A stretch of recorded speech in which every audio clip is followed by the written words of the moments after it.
ये वीडियो पिछले पार्ट के आगे से शुरू होगी, तो अगर आपने पिछला पार्ट नहीं देखा है तो पहले उसे जरूर देखें।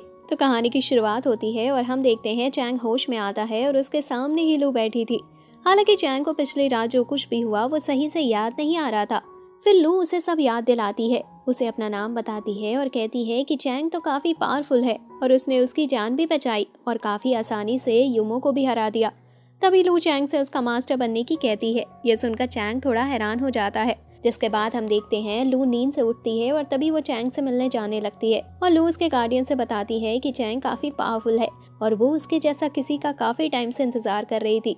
साथ ही चैंग उसका मास्टर बनने के लिए परफेक्ट है। दूसरी तरफ हम चैंग को देखते हैं जो काफी शांति से बुक पढ़ रहा होता है, पर तभी गेट खुलता है और उसके सामने 3 बॉक्स आकर गिरते हैं।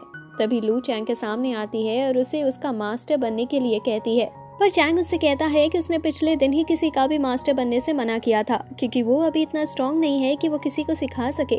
फिर लू तीनों बॉक्स खोलती है जिसमें हीरे और काफी सारी कीमती चीजें थी। तीसरी बॉक्स में बुक्स थी। फिर लू बताती है कि वो बुक्स काफी ज्यादा रेयर है क्योंकि उनमें दुनिया की सभी स्वॉर्ड टेक्निक के बारे में लिखा है। साथ ही हर स्वॉर्ड चलाने वाले का सपना होता है कि उसके पास वो बुक्स हो। लू बताती है कि उसे भी उन बुक्स को हासिल करने में काफी मेहनत लगी थी, पर चैंग वह सारी चीजें रख सकता है। हालांकि चैंग उन चीजों से भी ज्यादा खुश नहीं दिख रहा था, इसलिए लू वो बटन भी चैंग को देने की कहती है जिसकी मदद से वो कहीं भी टेलीपोर्ट कर सकती है और किसी को पता भी नहीं चलेगा कि असल में वो कहाँ गई है। फिर चैंग कुछ बोलता है, पर तभी जिन 2 लोगों को हमने पहले देखा था वो वहाँ आ जाते हैं और चैंग से कहते हैं कि वो ऐसे प्रिंसेस से बात भी नहीं कर सकता। पर तभी लू उनसे कहती है कि वो उसके मास्टर से ऐसे बात नहीं कर सकते और लू उन्हें बाहर जाने की कहती है। तभी वो दोनों बाहर चले जाते हैं। फिर लू चैंग से वापस उसका मास्टर बनने की कहती है, पर चैंग उससे पूछता है कि वो क्यों चाहती है कि सिर्फ वही उसका मास्टर बने, बल्कि वो किसी भी बड़े टीचर को अपना मास्टर बना सकती है। पर फिर लू बताती है कि चैंग ने पिछली रात अपना खुद का लाइफ स्टार ब्राइट किया था, पर चैंग कहता है कि वो इसमें पूरी तरह से कामयाब नहीं हो पाया था। साथ ही चैंग कहता है कि पिछली रात युमो के साथ लू की फाइट देखने के बाद चैंग को विश्वास हो गया कि लू उससे भी ज्यादा स्ट्रांग है। फिर चैंग पूछता है कि फिर भी लू उसे ही टीचर बनाना चाहती है, जिस पर लू बताती है कि पिछली रात चैंग के सिखाने के बाद ही लू इतना स्ट्रांग बन पाई जिससे उसने युमो को हरा दिया, वरना वो कब की मारी जा चुकी होती। पर फिर चैंग बताता है कि वो भी सभी नॉर्मल लोगों जैसा ही है, सिर्फ उसने बाकियों से थोड़ा ज्यादा पढ़ लिया है। फिर लू चैंग से पूछती है कि उसने लगभग सभी स्वॉर्ड टेक्निक सही से याद तो कर ली है, पर जब भी उनका यूज करने का टाइम आता है वो उन्हें यूज नहीं कर पाती। यहाँ तक कि हेवनली एकेडमी के टीचर भी उसको सही जवाब नहीं दे सके। और चैंग कहता है कि वो सिर्फ एक आम इंसान है। फिर लू उसे बताती है कि पिछली रात उसके बेहोश होने से पहले उसने एक लाइट चमकती हुई देखी थी जो कि चैंग की स्वॉर्ड से निकली थी, जिसका मतलब चैंग की स्वॉर्ड कोई आम स्वॉर्ड नहीं है और साथ ही चैंग भी कोई आम इंसान नहीं है। फिर चैंग बताता है कि वो स्वॉर्ड असल में उसके बड़े भाई की है और वो भी उस स्वॉर्ड की पार का पता नहीं लगा पाया है।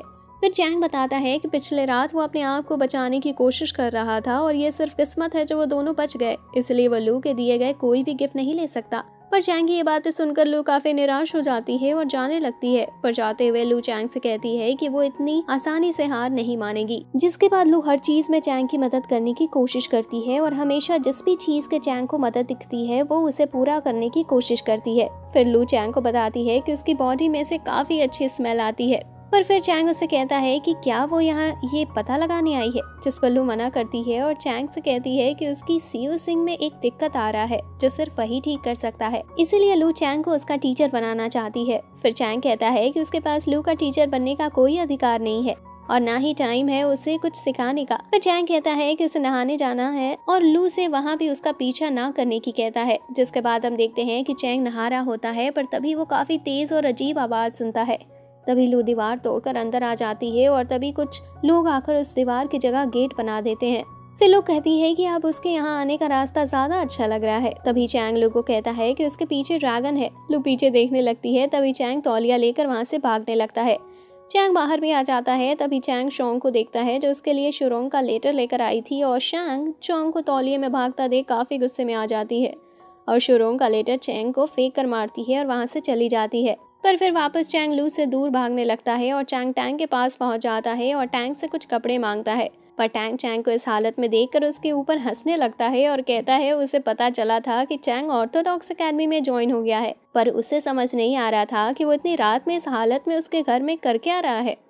फिर टैंग चैंग को कुछ कपड़े दे देता है और चैंग उससे पूछता है कि वो इतनी रात में भी बुक पढ़ रहा है। और कहता है कि अब क्या वो रात तक बुक ही पढ़ने वाला है।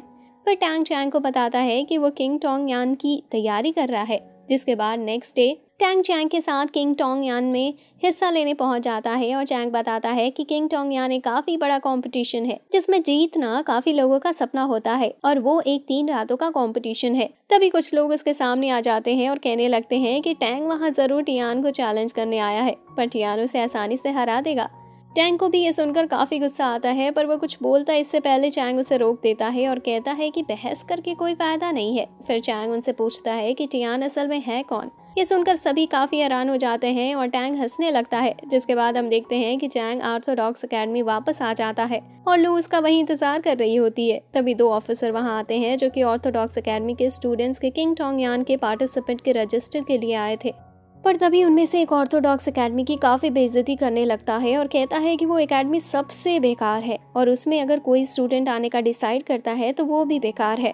पर दूसरा वाला उसे रोकने की कोशिश करता है और कहता है कि ये उनकी प्रॉब्लम नहीं है, पर फिर वो कहता है कि पार्टिसिपेंट करने के लिए भी उन्हें कम से कम 2 स्टूडेंट चाहिए। तभी चैंग उसे कहता है कि ऑर्थोडॉक्स एकेडमी जरूर पार्टिसिपेट करेगी, पर वो आदमी चैंग से कहता है कि वो एक दूसरा बेवकूफ कहाँ से ढूंढ कर लाएगा जो उनकी एकेडमी में ज्वाइन भी हो और साथ ही पार्टिसिपेट भी करे। तभी लू कहती है कि वो चैंग को ज्वाइन करेगी, पर चैंग उसे बताता है कि अगर वो ऑर्थोडॉक्स एकेडमी में ज्वाइन करती है तो काफी सारे लोग उसे उल्टा बोलेंगे और उसे काफी कुछ सहना होगा। पर लू कहती है कि वो इस सब के लिए तैयार है। फिर चैंग और लू दोनों रजिस्टर कर देते हैं। फिर चैंग लू को उसकी मदद करने के लिए थैंक्स करता है। सीन शिफ्ट होता है और हम देखते हैं कि डिवाइन मास्टर को भी ये पता चलता है कि चैंग किंग टोंग यान में पार्टिसिपेट करने वाला है और साथ ही एक लड़की भी उसके साथ ज्वाइन हो चुकी है। ये सुनकर वो काफी गुस्से में आ जाता है। जिसके बाद हम देखते हैं कि चैंग लू को ट्रेनिंग दे रहा होता है और वो उसकी विंड एंड रेन वाली स्वॉर्ड स्किल्स को सुधार रहा होता है। फिर लू चैंग के बताए तरीके से एक पेड़ पर अटैक करती है। तभी वहाँ एक आदमी भी आ जाता है और उन्हें बताता है कि किंग टोंग यान शुरू होने वाला है तो अब उन्हें चलना चाहिए। फिर वो सभी जाने लगते हैं। तभी हम देखते हैं कि जिस पेड़ पर लू ने अटैक किया था उसके कई सारे टुकड़े हो चुके हैं। जिसके बाद हम टैंग को देखते हैं जो जेल में बंद होता है। तभी उसके पास हेवनली एकेडमी का एक टीचर आता है और टैंग उससे कहने लगता है कि उसे जेल में क्यों बंद किया गया है जबकि किंग टोंग यान भी कुछ ही देर में स्टार्ट होने वाला है। वो टीचर टैंग को बताता है कि अब की बार का किंग टोंग यान थोड़ा अलग है क्योंकि अब की बार डिवाइन का भी क्लेन हिस्सा ले रहा है। ये सब सुनकर टैंग समझ जाता है कि पूरी हेवनली एकेडमी डिवाइन के कहने पर चल रही है, इसलिए टैंग हेवनली एकेडमी की बेइज्जती करने लगता है और कहता है कि उन्हें अपनी एकेडमी का नाम बदलकर नौकर एकेडमी रख लेना चाहिए। अब इससे वो टीचर टैंग के पीछे से लात मार देता है, पर टैंग अभी उसे छोड़ने की कहता है। तभी वो बेल की आवाज सुनते हैं जिसका मतलब किंग टोंग यान शुरू होने वाला था और आज उसकी पहली रात है। साथ ही वो 3 रातों तक चलने वाला कंपटीशन है। सीन शिफ्ट होता है और हम लू को देखते हैं जो चैंग के साथ वहां पहुंच चुकी थी। फिर वो दोनों अंदर जाते हैं और वहां पहले से ही काफी सारे एकेडमी के लोग बैठे हुए थे। हालांकि वो सभी ऑर्थोडॉक्स एकेडमी का नाम सुनकर हैरान हो जाते हैं क्योंकि उन्हें पता ही नहीं था कि ऑर्थोडॉक्स एकेडमी भी इस बार हिस्सा ले रही है। कुछ ही देर में जनरल वहां आता है। हालांकि चैंग और जनरल दोनों ही एक दूसरे को देखकर ज्यादा खुश नहीं लग रहे थे। पर टैंग को आवाज दी जाती है क्योंकि वो अभी तक आया नहीं था। पर तभी टैंग की जगह कोई और लड़का वहां आ जाता है। असल में वो लड़का टियान था जिसे टैंग ने चैलेंज किया था।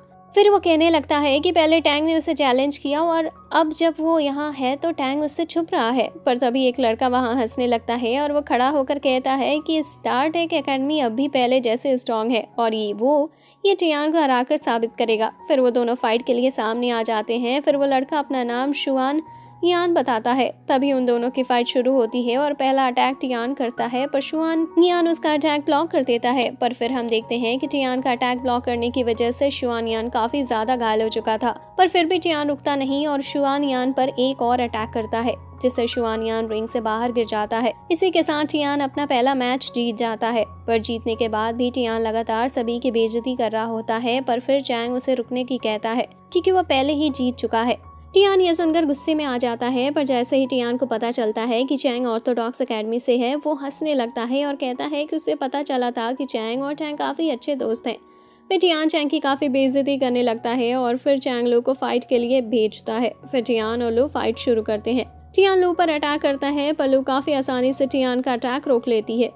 ये देखकर टियान काफी हैरान होता है कि लू ने उसका अटैक इतनी आसानी से रोक लिया। फिर लू टियान को पीटती भी है। सभी ये लोग देखकर हैरान थे कि एक लड़की टियान को हरा रही है। टियान काफी डरने लगता है और लू से कहने लगता है कि वो उसे और ना मारे, लेकिन फिर भी लू उसे मारने वाली होती है। पर तभी मास्टर और गार्ड्स वहाँ आ जाते हैं लू को रोकने के लिए और कहने लगते हैं कि अब फाइट खत्म हो चुकी है, इसलिए लू को रुकना होगा। उन लोगों को देखकर टियान वापस लू को कहने लगता है कि वो उसे एक दिन जरूर मारेगा। पर फिर चैंग लू को वापस बुला लेता है और एक इशारा भी करता है। लू वापस आ जाती है और जाते हुए टियान पर एक इलेक्ट्रिक अटैक करती है, जिससे टियान दूर जाकर गिरता है। तो अब इस वीडियो का यही एंड होता है। अगर आपको ये वीडियो अच्छी लगी हो तो वीडियो को लाइक करें और चैनल को सब्सक्राइब करें। यहाँ तक देखने के लिए आपका बहुत बहुत शुक्रिया।